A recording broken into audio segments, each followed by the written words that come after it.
Las noticias en contexto con Adela Coriad. Señores, bienvenidos. Gracias por estar en Contexto. ¿Cuál es el balance que se hace con respecto a las elecciones que acaban de ocurrir? Como dirían los norteamericanos, el aftermath de una elección. Siempre es bueno poder recapacitar y ver para atrás. Todavía hay muchos asuntos de impugnaciones que están puestos en gobiernos locales, en representantes y para diputados, que deben de resolverse antes del 1 de julio para tener una asamblea completa y entrar a laborar. Ojalá también se hiciera para los otros cargos.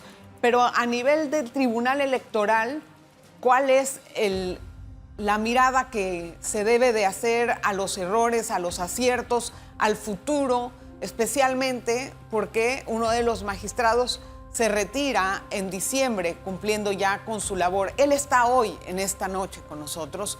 Es Eduardo Valdés Escoferi, magistrado del Tribunal Electoral, a quien agradezco muchísimo su presencia. Gracias, magistrado, bienvenido. A ti, Adelita, por invitarme.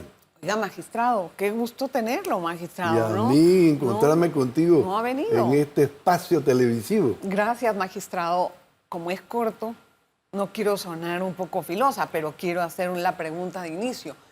La lección que usted recibe de esta elección, que fue realmente inédita en muchos aspectos en comparación al resto de las elecciones que hemos tenido, ¿cuál es? Bueno, lo más importante, destaquemos lo positivo, que es el entusiasmo de la población en salir a votar, los ciudadanos, los electores, y sobre todo el grupo más reacio a participar, no en Panamá, sino en el mundo entero, en legitimar las decisiones periódicas que se celebran para renovar las autoridades que están sujetas al sufragio popular, y son el grupo de 18 a 25 años. Este grupo, que dio muestras en el mes de noviembre, cuando salió masivamente a respaldar la protesta, entre comillas, solamente para el tema de la minera, pero todos sabemos que había muchas frustraciones detrás, fue el grupo etario que incrementó proporcionalmente más que los demás su participación para llevar el porcentaje de participación al 77.7, casi 78%, el porcentaje más alto que hemos tenido en la historia republicana. En la historia republicana, casi 78%, sí, el más alto. Sí. De todos. Absolutamente. Y usted lo atribuye a los jóvenes. A los jóvenes, que fueron los que empujaron esa tendencia hacia allá, hacia... ¿Por qué? Porque nos hemos estado preocupando por ello. ¿No? No es fácil incorporar a un grupo que no le gusta leer, que no le gusta ver noticias. Así que decidimos intentar acciones como el segundo debate, siguiendo el formato de Town Hall de Tijuana, la capital del estado de Baja California. Estaba bueno ese debate. ¿No? Entonces, ese debate demostró, al dedicárselo a la juventud, el primer debate en cadena nacional en el mundo que se dedica exclusivamente a la juventud, con la juventud.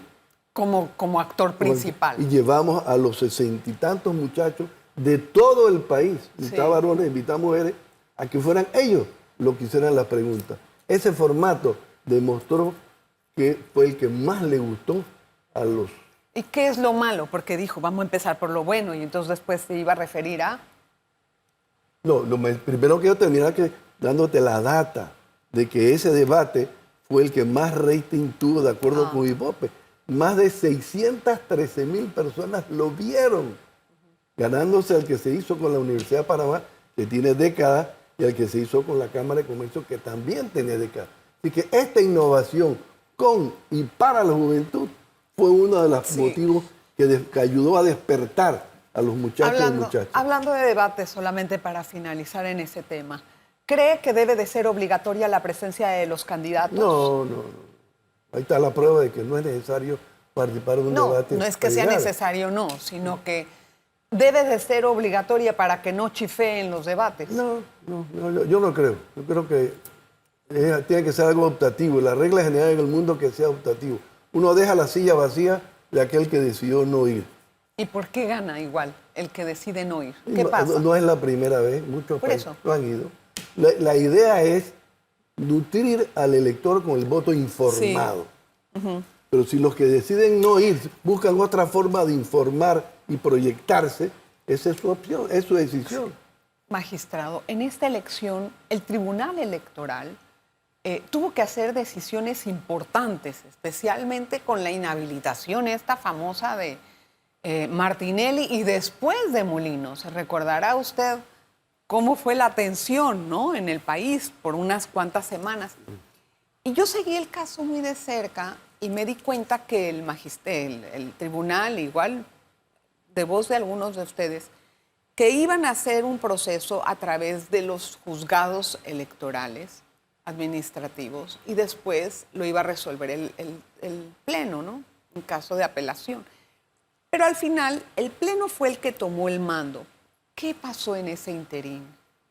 Bueno, la situación del tiempo que estábamos enfrentando y los precedentes que teníamos, que había sido siempre el Pleno el que había decidido las inhabilitaciones históricamente, porque no es la primera que se inhabilitan a candidatos. Y en esta ocasión, a partir del caso particular que estamos hablando, creo que son cerca de 20 otras personas fueron inhabilitadas. En cada ocasión siempre hay candidatos que se postulan, ya sea porque mienten al declararse que no tienen antecedentes penales y luego si resulta que los tienen, o esas decisiones quedan en firme a lo largo del proceso después que él se postula.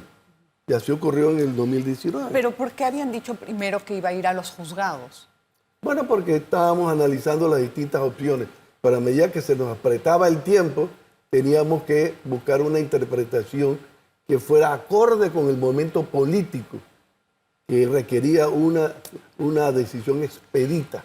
Siempre me he quedado con la curiosidad. ¿Qué pasó ese día cuando estaban hablando entre los tres y unos decían que sí, que había que inhabilitarlo y los otros no? Cuéntenme. Bueno, fue una sesión maratónica de 10 horas el 4 de marzo, donde se estaban discutiendo dos tesis. Si el ciudadano que es postulado como candidato a vicepresidente es o no suplente del candidato a presidente. Siempre lo hemos interpretado así y dos interpretamos que así. Había un tercero que no, que consideraba que no era el caso de que él era un suplente, por una serie de argumentos. Y nosotros en el acuerdo pusimos todas las consecuencias funestas en materia de violación de los derechos humanos que se producirían como consecuencia de no aplicar una interpretación que, dicho sea paso, era exclusiva del tribunal, porque estamos interpretando una norma del código. Dice que si un ciudadano declarado candidato idóneo para una contienda electoral pierde su condición de tal, si se trata de un principal, su suplente toma su lugar. Si se trata de un suplente, el candidato corre sin suplente. Esa ha sido toda la historia que siempre se ha aplicado y la norma no ha variado a lo largo de la historia. Y usted lo dijo públicamente. Yo recuerdo haber recogido sus palabras en varias notas para La Estrella, que decía eso y que ya ese debería haber sido el criterio. Pero ese día sí se enfrascaron en una discusión hasta habían dicho de que lo iban a inhabilitar en un momento. No, ustedes no, el rumor. No, nosotros lo inhabilitamos. El problema no era inhabilitar a Martinelli. No. Porque era un mandato de la Molino. Constitución. Era quién lo sucedía en el cargo al quedar vacante la candidatura a presidente. Y para nosotros el código estaba muy claro. El suplente toma su lugar. Espéreme, vamos a hacer una pausa. Vamos a regresar enseguida con más. No se vaya, hay mucho que hablar con nuestro invitado. Gracias por continuar en sintonía. Nos visita hoy el magistrado del Tribunal Electoral, Eduardo Valdés Escoffer, y estamos haciendo un pequeño resumen o conteo de lo que pasó en la elección. Y para terminar el tema de la inhabilitación, el Tribunal Electoral, bueno, en este caso los magistrados, interpretaron prácticamente la norma al decidir la habilitación de Molino. Como nos compete. Sí, como nos eso compete. ¿con qué antecedentes se hizo? Yo no me acuerdo que haya algo ahí. Siempre el Pleno, históricamente, es el único que ha estado en capacidad de poder inhabilitar candidatos. Sin embargo, se puso en la reforma una norma para darle competencia a los juzgados administrativos. pero no pensando en todos los casos, sino en ciertos casos en donde, por ejemplo, las personas que ocupan ciertos cargos públicos, ¿no? Y no pueden entonces, si no renuncian, postularse a cargo de elección popular. Sí. Ese tipo de casos eran lo que nosotros tuvimos en mente cuando se le puso a los juzgados esa facultad. Porque aquí no hay nada que discutir. Sí, pero este caso si está era condenado, diferente. está condenado. Claro. ¿Qué es lo que hay que discutir aquí? Aquí era... El otro sí, ese cargo se equivale o no se equivale a lo que están taxativos. Allá hay algo y si que había discutir. pasado por primaria o no, esa era la otra. Pero para nosotros había que hacerlo en pleno por las circunstancias. Sí. El tiempo exigía una respuesta rápida y un pronunciamiento expedito. Magistrado, para terminar el tema, se había dicho en una ocasión que tal vez lo inhabilitaban por el RM, pero lo podían habilitar por alianza porque ahí no se necesitaba hacer una primaria. ¿Eso se pensó? Bueno, eso era uno de los que defendía la tesis de que no era automático el ascender a un candidato a vicepresidente a candidato a presidente, porque no era necesariamente un suplente.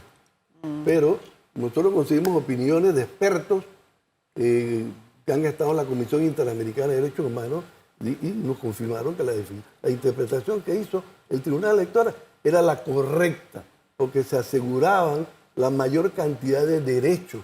De otra forma, tú afectabas a los adherentes, a los diputados al Parlacén, a todos los miembros de los partidos. Y estuvo en vilo a la membresía y a la preferencia que ellos tenían para votar por él. Siendo la candidatura que venía liderando las encuestas en todo esto. ¿Eso se iba a interpretar como un asunto político? Realmente nos tuvo muy preocupados, y al país entero, porque la Corte vino a decir el día 3 de marzo. Por supuesto. Faltando 2 días para la elección. 3 de mayo. 3 de mayo. Sí, faltando 2 días para la elección. ¿Y qué pasa si la elección era después y se le daban un efecto retroactivo? Había una serie de escenarios que ponían en peligro toda la estabilidad del proceso. ¿Ustedes pensaron en algún momento posponer la elección? No. ¿Y la papeleta de presidente? ¿Pensaban en algún momento cambiarla? Hasta determinada fecha podíamos hacerlo, porque tenemos nuestra propia imprenta. Después de fecha, la instrucción iba a ser simplemente ponerle el sello de anulado, si esa era la decisión. Ahora, don Eduardo, vienen ahorita las impugnaciones. Yo sé que usted no se puede referir a casos particulares porque después le llegan, pero estas impugnaciones muchas están basadas en que dicen que las actas son inconsistentes. En varios de los circuitos o personas que están inconformes con estos conteos se han hecho estos ejercicios. ¿Usted cree que en esta elección hubo muchas inconsistencias en las actas? Nunca ha habido tan pocas. En los circuitos plurinominales solamente tuvimos 20 actas de 4.600 en cifra redonda. Eso te da 0,4%. Hace 5 años tuvimos 5.5%. ¿Y por qué? Por el sistema del voto selectivo que hemos venido combatiendo para que se cierre la lista, como existe en la mayoría de los países. Eso acabaría... O sea, que ya no haya plancha. No, lo que sea solo plancha. Que sea solo plancha. Que sea solo plancha. Pero y salen en el orden en que son postulados. Uy, pero ¿y eso de los residuos, de los cocientes, medios cocientes? Todo eso se acaba aplicando el sistema DONT, que es el sistema que prevalece en el mundo entero. ¿Y cómo es? Tú pones los votos y pones 1, 2, 3, 4 según la cantidad de votos a elegir y vas dividiendo los votos del partido entre los 1 o 2, la cantidad de candidatos, y ahí te va saliendo. Es una forma sencillita. Nada de cociente ni residuos. ¿Y por qué no un voto, una persona? Así se hizo con la ley 54/2012 y la Corte lo declaró inconstitucional. Porque dijo que si en un circuito plurinominal se elegían 6, yo porque nada más estaba limitado a votar por uno. Don Eduardo, ¿usted cree que para el 1 de julio podríamos ver una asamblea completa? Es posible, ojalá. Todo el mundo quiere que así sea, pero el derecho y la administración de justicia no puede estar sometida a un plazo de esa naturaleza. ¿Cuántas apelaciones les han llegado hasta ahora? De diputados, creo que ha llegado una, la del inicio, la del 1-1, las otras son de representantes, y ahora llegará... Las que no admitieron de Benicio se las mandaron para arriba. Hay que verse otros que te las rechazan diciendo, ¿no? ¿Cree que los juzgados están actuando en plazo concreto, en plazo pues, aceptable? Están haciendo su trabajo responsablemente. Son 4 jueces, ahí no hay paridad, 4 jueces, 4 panameñas, que no es la primera vez la mayoría que está ahí. Hubo hace 5 años también, que es cuando se creó la doble instancia en materia administrativa electoral. Así que están haciendo responsablemente su trabajo, no actúan a la ligera. Así que nosotros no podemos interferir, no, obviamente no, porque les llegan a ustedes después. Esto viola todo el proceso de la doble instancia. Claro, no, y les llegan luego después. Voy a hacer la pausa, vamos a regresar enseguida con mucho más. Vamos a hablar de financiamiento en las campañas, no se vaya. En el bloque final con nuestro invitado, el magistrado Eduardo Valdés Escoferi. El financiamiento a las campañas, don Eduardo, siempre ha sido un tema, ¿no? Y yo me pregunto si el tribunal realmente sabe lo que gastó un candidato o no. Pues no por el reporte que te dan. El reporte es obvio, ¿no? Yo voy a hacer un reporte que cumpla con los requisitos. Pero de ahí, afuera de eso, pueden haber gastado más y ustedes no se enteraron. Hay 2 tipos de financiamiento, el público y el privado. El del privado. Cada uno tiene sus bemoles, por así decirlo, ¿no? Fuera de cámara estábamos hablando la inequidad que existe con la libre postulación en materia de distribución del financiamiento preelectoral. Sí. Porque el POS sí es absolutamente equitativo. Y tú vas a ver ahora, próximamente, la decena de millones que le va a tocar a la libre postulación. Por primera vez en la historia, las cifras preliminares que tengo alrededor de 15 millones de dólares se van a distribuir entre la libre postulación. Sí. O sea que le va a llegar primero. Así que... ¿Le va a caer primero a Zulay, tal vez? No, tiene que estar Ella en es de firme. libre por Zulay. No, tiene que estar en firme y haber ganado todos los que vayan a participar en el reparto del financiamiento postelectoral. Postelectoral de presidencia, ¿no? No. Para la libre postulación de presidencia. Para todos los cargos. Ah, para todos los cargos. Ya, representante, alcalde. No, entiendo ya, entiendo. La alcaldía. Pero aún así, don Eduardo, ¿usted cree que el Tribunal Electoral tiene la capacidad para poder chequear todas las redes, saber cuánto gasta por cada supuesto que no, por supuesto que no. Entonces, pero se va acortando las posibilidades de hacer las cosas de manera debajo de la mesa. Primero se les obliga a abrir una cuenta de banco, que se llama única de campaña. Sí.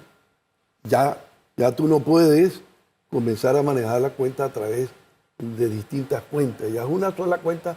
Donde entra te todo el dinero. comprometes bajo juramento a utilizar solo esa cuenta para ingresar todos los aportes, aunque sean de tu propio pecunio. Y de ahí salir todos los gastos. Ya eso es un control que se va. Es como los ladrones. Tú no puedes impedir que entre, pero le complica. Nosotros estamos complicándole a los que quieran usar dinero más allá del tope para que se sometan a los topes establecidos por ley y a los controles. Así es que sobre la marcha vamos obligando. Por lo menos se sabe cuánto declaran que se gastan. Antes esto era un misterio, un absoluto misterio. ¿Cuánto es que se gasta? Ahora por lo menos sabemos lo que declaran que gastan. Sabe lo que declaran. O sea que se va avanzando. ¿Y quién lo da? ¿Y quién lo da? ¿Y para qué lo da? Eso ustedes no pueden saberlo. No, pues sí, a ver quién lo da. Sí, quién lo da, sí, pero ¿y si hay alguien que da por abajo efectivo? Bueno, también está prohibido usar intermediarios. ¿Pero cómo te das cuenta de eso? Vamos complicando a los dos, al donante y al que recibe. Porque el donante no quiere exponerse tampoco a ser detectado, se ha evadido la ley. Sí, ¿y cuál fue la investigación que se hizo sobre la boleta, la papeleta del voto adelantado que se alteró la numeración? ¿Tienen eso? No, la numeración, no se cambió el orden, pero cada uno mantuvo su número. Ya, exacto. Pero ¿cuál fue la investigación que se hizo? Estamos esperando que la Universidad de Panamá nos haga una auditoría sobre la causa raíz de ese problema, que no alteró en nada. No, pero todavía no tienen eso. No. Hablé con el rector la semana pasada y me dijo que ahora mismo estaban inmersos en una auditoría en la Caja de Seguro Social, que por favor tuviera paciencia, que apenas salían de ahí, iban acá. 3 cosas que cambiaría en estas reformas electorales, tomando en cuenta nuestra experiencia. Uf. Cada elección hay que avanzar. Sí. Por ejemplo, el que una persona asilada pueda estar haciendo campaña. Eso lo cambiaría, lo prohibiría. Hay que preverlo. Hay que preverlo. Lo establecería, por lo menos. En mi opinión. O condenada. Asilada. Porque no está previsto en los códigos electorales.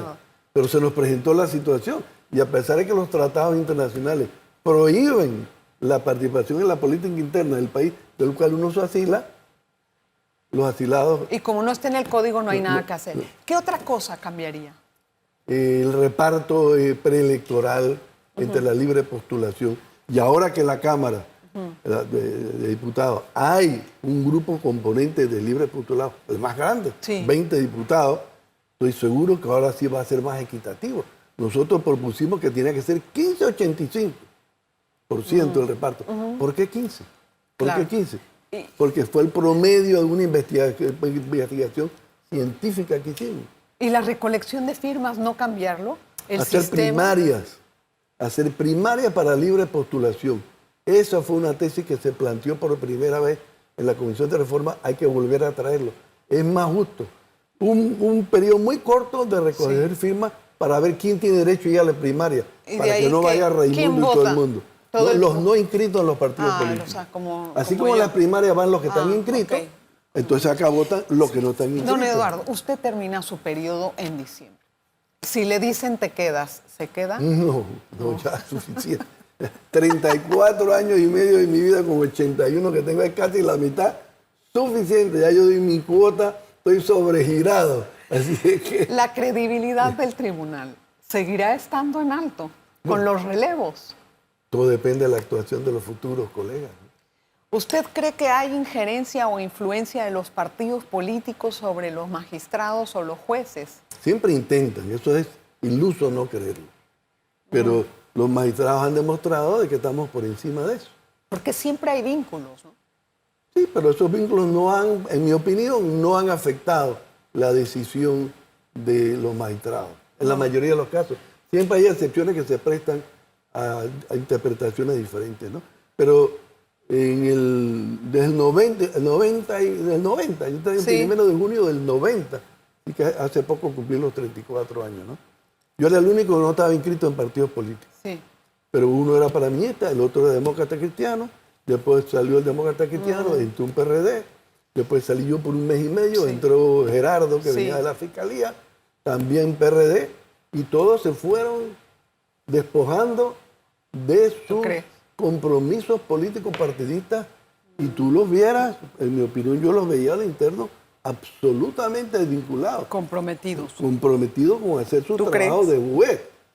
El colega Pinilla tuvo 20 años, demostró en estos 20 años, o sea, 2 décadas, que estuvo al margen totalmente de cualquier influencia político-partidista, como todos los demás que hemos estado. Ojalá que siga así. Y ojalá que regrese, don Eduardo, porque como no hemos acabado de hacer la entrevista y hay muchos temas que yo quería tratar con usted, me gustaría regresar. Antes que me vaya, regreso de seguro, Adelita. Gracias, don Eduardo, por estar en contexto. Qué amable. Por acordarte de mí. Oiga, ¿qué pasó? Acordarse. Todo el mundo lo tiene presente de las elecciones. Gracias, don Eduardo. Un placer. Como magistrado del Tribunal Electoral le agradezco que esté en este espacio y gracias a usted. Nos vamos.